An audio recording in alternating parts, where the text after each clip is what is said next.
안녕하세요. 오늘 저희와 함께 아주 특별한 탐구를 시작할 당신을 환영합니다. 이름만 들으면 왠지 사취, 향락 이런 게 떠오르는데 사실은 역사상 가장 크게 오해받은 철학자 중 한 명이죠. 바로 에피쿠로스. 그의 진짜 생각을 한번 파헤쳐 볼까 하는데요. 쾌락주의자라 불렸지만 정작 본인은 소박한 삶을 살았던 그의 반전 매력 좀 궁금하지 않으신가요? 에피쿠로스가 진짜 말하려고 했던 쾌락이 뭔지, 그리고 그가 말한 마음의 평온, 그 아타락시아에 이르는 길이 어떤 건지 따라가 볼 거예요. 당시엔 왜 그렇게 위험한 사상으로 여겨졌고 또 지금 우리에겐 어떤 의미가 있을지 같이 한번 깊이 들어가 보시죠. 자, 한번 풀어볼까요? 네, 맞습니다. 이게 사실 우리가 보통 에피쿠로스주의자 하면 떠올리는 이미지 있잖아요. 흥청망청 먹고 마시는 그런 모습들. 그거랑 실제 에피쿠로스의 가르침 사이에는 정말 어마어마한 간극이 있어요. 그가 쾌락을 최고선이라고 말한 건 맞아요. 근데 그 의미가 우리가 흔히 생각하는 것과는 아주 달랐다는 거죠. 그의 철학은 신이나 어떤 권력이 아니라 오직 자연과 이성, 그리고 아주 특별한 종류의 평온한 행복에 초점을 맞췄거든요. 이게 당시로서는 굉장히 혁명적인 생각이었어요. 그렇죠. 보통 에피쿠로스 하면 일단 즐기고 보자 이런 느낌이 강한데 말씀하신 것처럼 자료를 보면 실제 그는 빵이랑 물, 아주 가끔 약간의 치즈 정도로 만족하는 믿기 어려울 정도로 검소한 삶을 살았다고 해요. 당시 시대상을 생각하면 더 놀랍죠. 네. 기원전 4세기 아테네는 아시다시피 전쟁의 상처도 있고 또 소크라테스 처형 같은 사건들로 굉장히 혼란스러웠어요.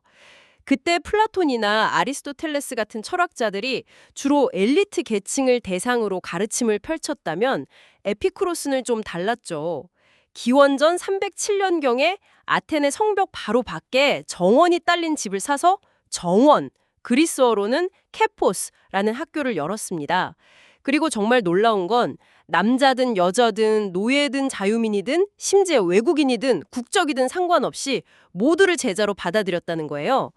그 입구에는 이런 문구가 쓰여 있었다고 전해지죠. 이바윈이여 여기서 즐거움을 누리라. 이곳의 최고선은 쾌락이다. 와, 신분, 성별을 다 떠나서 모두를 받아들인 공동체 자체도 엄청 파격적인데 거기에다가 쾌락, 그러니까 헤도네가 삶의 궁극적인 목표, 텔로스라고 그냥 대놓고 선언을 했으니 당시 사회가 얼마나 충격을 받았을지 좀 상상이 가네요. 그렇다면 그가 말한 모두가 누려야 한다는 그 쾌락이란 대체 무엇이었을까요? 혹시 우리가 아는 그런 즐거움과는 다른 종류였나요? 바로 그 지점이 핵심입니다. 에피크로스는 쾌락을 아주 명확하게 두 종류로 나눴어요. 첫 번째는 동적 쾌락이라고 부르는 건데요.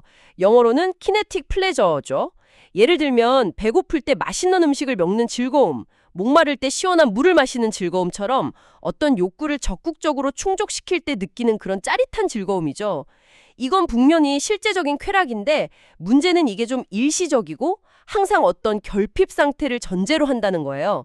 배가 고파야만 느낄 수 있는 쾌락이니까요. 아, 그러니까 뭔가 부족함을 채울 때 오는 그런 순간적인 만족감. 네네. 듣고 보니 정말 계속 유지되기는 좀 어렵겠네요. 그럼 에피크로스가 더 중요하게 생각했던 다른 종류의 쾌락은 어떤 거였을까요? 그게 바로 두 번째, 정적 쾌락입니다. 카타스테마틱 쾌락이라고 하는데요. 상태를 의미하는 카타스테마라는 단어에서 왔어요. 말 그대로 고통이 없고 마음이 흔들리지 않는 그런 평온한 상태, 그 자체가 주는 즐거움을 말합니다. 구체적으로는 몸에 고통이 없는 상태, 이걸 아포니아라고 불렀고요. 마음의 불안이나 두려움이 없는 상태, 이걸 아타락시아라고 불렀죠. 배고프지도 않고 춥지도 않고 걱정되지도 않는 바로 그 상태, 그 자체가 최고의 쾌락이라는 거예요. 오, 잠시만요. 그럼 단순히 고통이 없다, 이걸 넘어서 그 평온한 상태 자체가 적극적인 즐거움이라는 건가요? 이건 우리가 보통 생각하는 즐거운 개념이랑은 상당히 다른 것 같은데요? 정확합니다. 바로 이 지점에서 에피쿠로스는 현대사회의 어떤 통념 같은 걸 완전히 뒤집는 거예요. 우리는 보통 더 짜릿한 경험, 더 많은 성취를 통해서 행복을 계속 쌓아간다, 늘려간다고 생각하잖아요. 근데 에피쿠로스는 진정한 행복은 고통과 불안이 없는 평온함 그 자체다. 그리고 이 상태는 더 강해지거나 늘어날 수 있는 게 아니다 라고 말하는 거죠. 일단 이 아타락시아와 아포니아 상태에 도달하면 쾌락은 더 이상 증가하는 게 아니라 그냥 다양화될 뿐이라는 거예요. 예를 들어서 배고픔을 달래주는 아주 소박한 빵 한 조각의 쾌락이나 산의 진미가 차려진 화려한 만찬의 쾌락이나 근본적으로는 배고픔이라는 고통을 없애고 평온한 상태로 돌아간다는 그 차원에서는 같다는 겁니다. 그러니까 더 많은 부나 소유가 행복을 더 키워준다는 생각은 일종의 환상이라는 거죠. 이게 바로 에피쿠로스 쾌락주의의 핵심이고 또 가장 오해받기 쉬운 지점이기도 하고요. 행복을 양적으로 늘리는 게 아니라 평온이라는 질적인 상태를 유지하고 다양화하는 거라니? 그럼 이 최고의 쾌락, 그러니까 아타락시아 상태는 도대체 어떻게 얻을 수 있는 걸까요?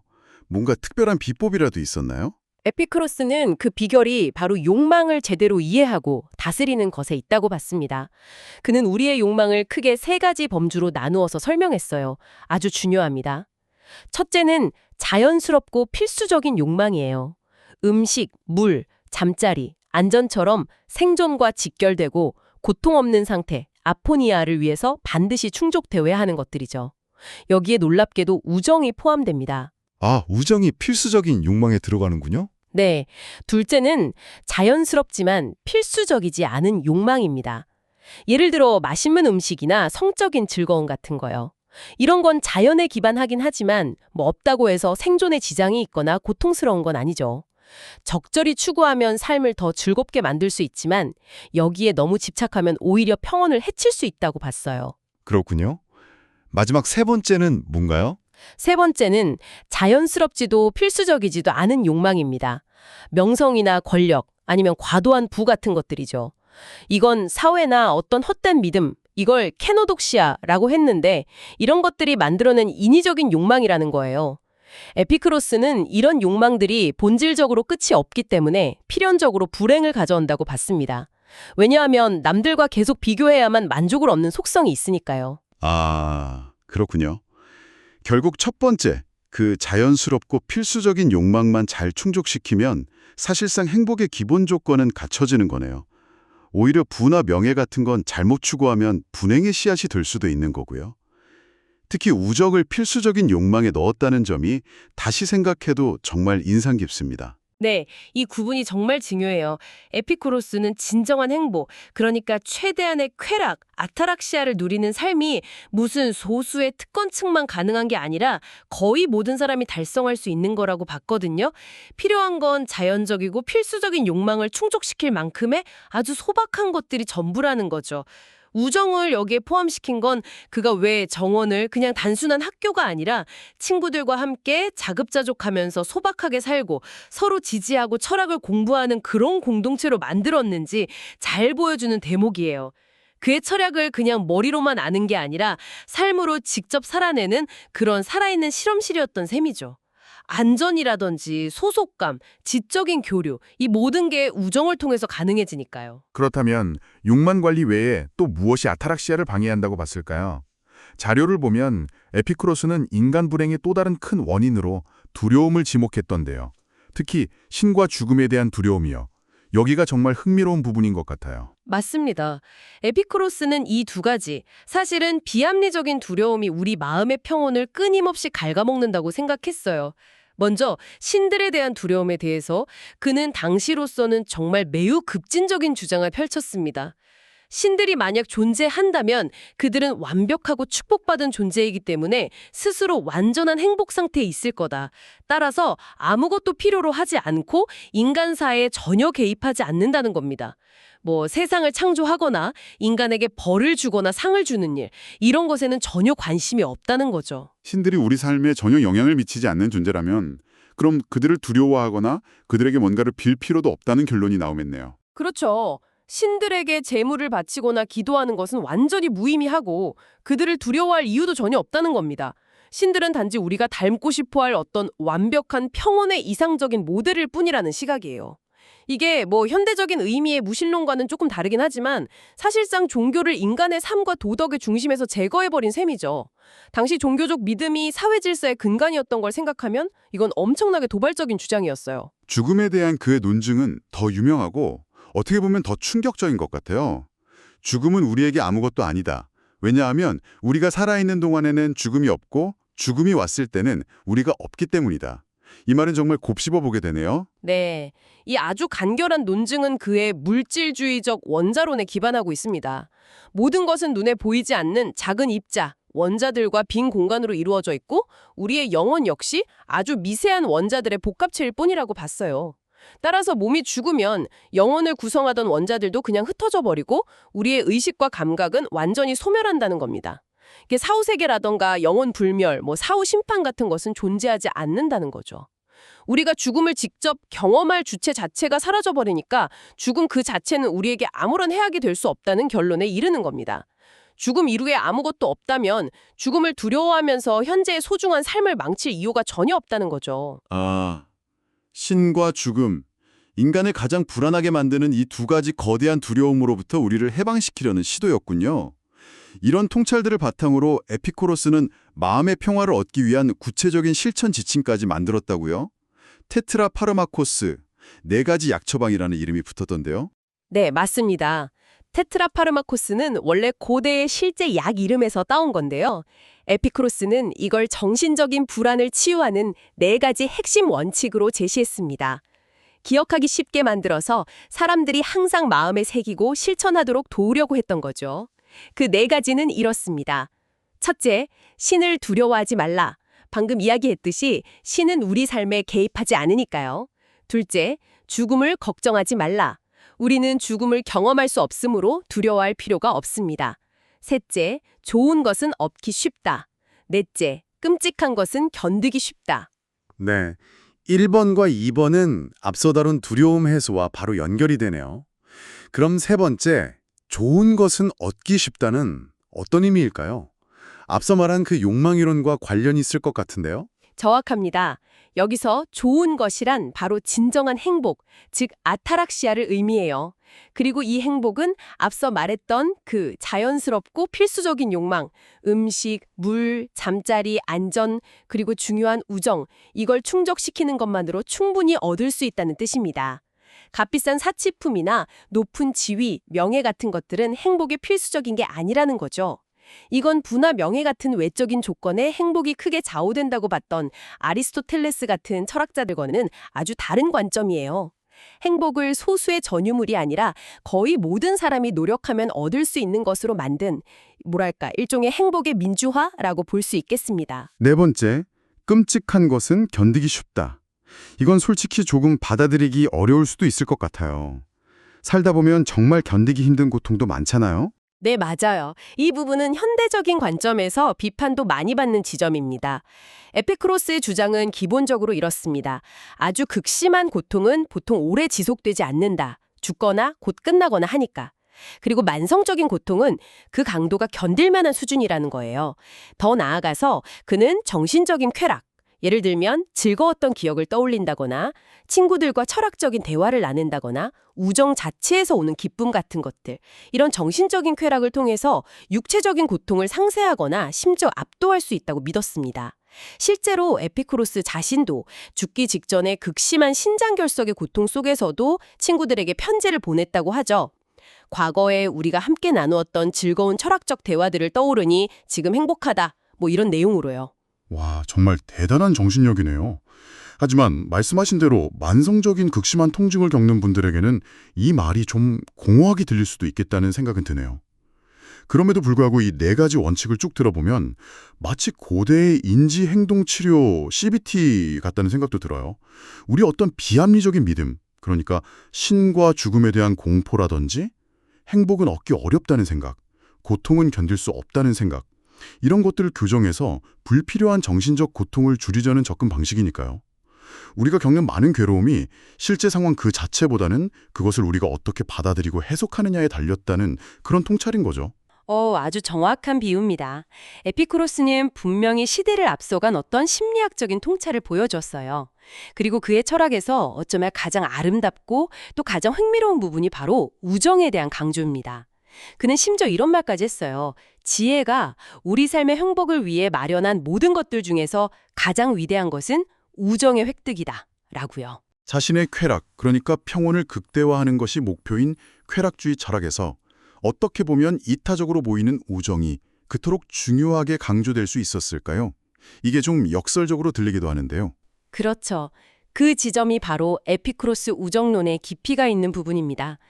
그는 우정이 단순히 서로에게 도움을 주고받는, 예를 들어 안전을 확보하는 그런 도구적인 관계에서 시작될 수는 있다고 봤어요. 하지만 진정한 우정은 그 차원을 넘어선다고 생각했습니다.